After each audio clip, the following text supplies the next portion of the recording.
qiziq bir hissiyotlar bo'layapti. Mana shu Qo'qon shahriga kelganda hali bu O'rdaga kelmasimizdan burun ham qandaydir hattoki Toshkentda ham kuzatilmaydigan mana shunday kolorit, erkinlik koloritini sezdik.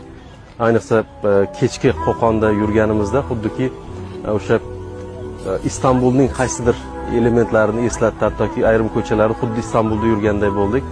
Va umuman Qo'qon aholisining bir o'zini tutishi ham bir katta shaharlardagi insonlarning, demak, o'zini tutishiga o'xshash bir erkinlik ruhini sezdik. Ayniqsa mana shu kechqurun soat 22lar atrofida mana shu hududga keldik va xuddi mana shu Istanbuldagi Fath masjidining oldidagi bir holatni ham ko'rdik. Ya'ni bu yerda bolalar o'ynayapti. Mana shu kechki vaqt bo'lganiga qaramasdan yaxshi yoritilgan